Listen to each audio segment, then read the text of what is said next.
This is the OnePlus Nord 2T, the newest member of the company's Nord mid-range lineup. The Nords have included several value-packed phones that we really loved, so does this one continue that trend? I'm Will for GSM Arena, and let's find out in our full review.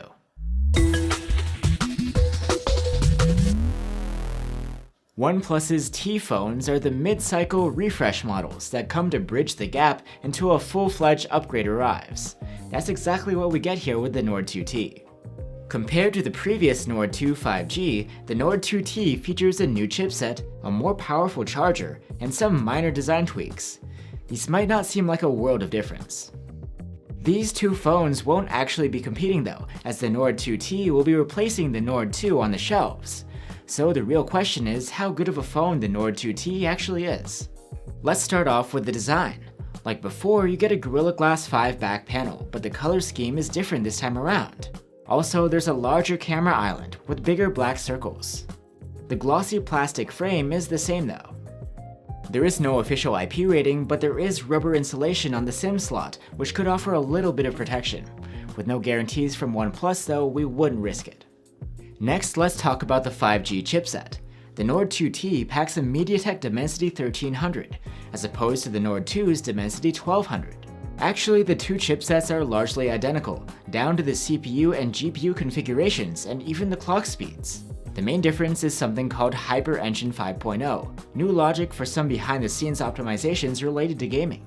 In benchmarks though, the Nord 2T earned the same scores as its predecessor. The performance is overall excellent, in the ballpark of other upper mid-range phones. Unfortunately, we did observe significant thermal throttling in our testing, and it started pretty fast too, within 5 minutes of heavy stress. Probably the most significant upgrade over the previous model, at least on paper, is the new 80-watt SuperVOOC charging. The Nord 2's was 65 watts, but in reality we didn't observe any meaningful difference between the two. After taking the lead for a few minutes, the Nord 2T actually throttles its charging speed more than the Nord 2.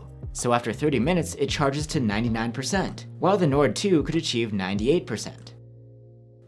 OnePlus probably did this to help preserve the life of the battery over time, but the reality is that the promised charging update is just not happening. The battery life itself is nearly the same too. No surprise since both phones have a 4500 mAh capacity and similar hardware. The Nord 2T was able to score an endurance rating of 100 hours, compared to the Nord 2 and its 102 hours. As we get into the rest of the Nord 2T's features and hardware, we see more and more similarities with the Nord 2. On the front is a 6.43-inch fluid AMOLED display with a 1080p resolution, Gorilla Glass 5 protection, and a 90Hz refresh rate.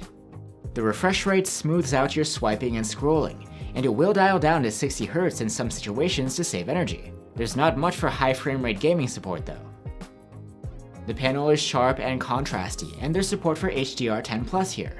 The color accuracy is very good, and it can be superb if you dive into the color temperature settings.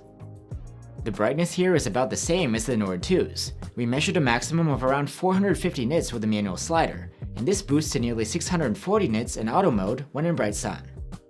For audio, there's a pair of stereo speakers, with the earpiece acting as the second one. They scored a very good mark in our loudness test, and the quality is decent. There's not much bass though.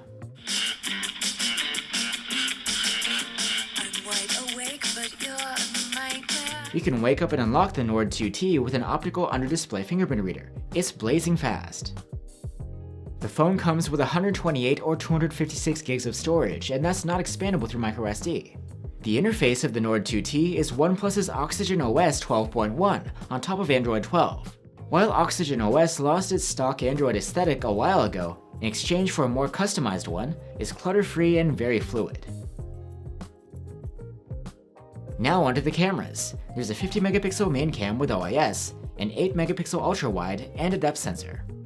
The main camera's 12.5-megapixel photos are great, with plenty of resolved detail, low noise, solid dynamic range, and good contrast. The color rendition is likable too. Auto HDR can sometimes lend an overprocessed look though. Portraits have well-exposed and detailed subjects, but the mediocre subject separation makes it a hit-or-miss affair. The 8-megapixel ultra-wide camera saves good photos, with adequate resolve detail, good contrast, low noise, and reasonable dynamic range. The colors are slightly desaturated and not quite as likable as the main cameras. There's also more of an overprocessed look going on here, as the image processing struggles to make up for the tiny sensor. In low light, photos taken with the main camera are great. They are detailed, with good color saturation and excellent contrast. The noise is kept impressively low, and blown highlights are rare. If you turn on the night mode, you get a brighter and more colorful photo, with restored highlights. The result is punchy, but not very realistic. Low-light photos from the ultra-wide aren't very good. They're underexposed, with limited detail and desaturated colors. Night mode helps out the exposure, improves the dynamic range, and reduces the noise. The colors get a boost as well. Selfies come from the 32-megapixel front-facing cam.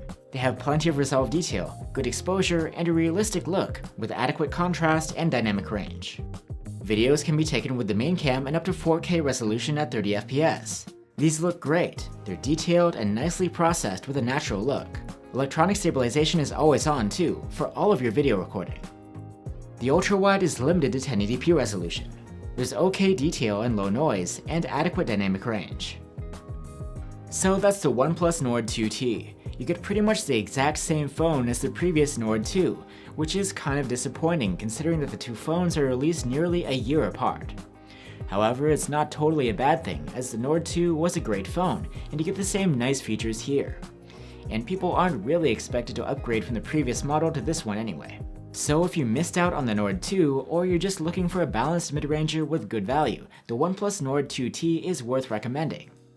Thanks for watching guys, stay safe and see you on the next one.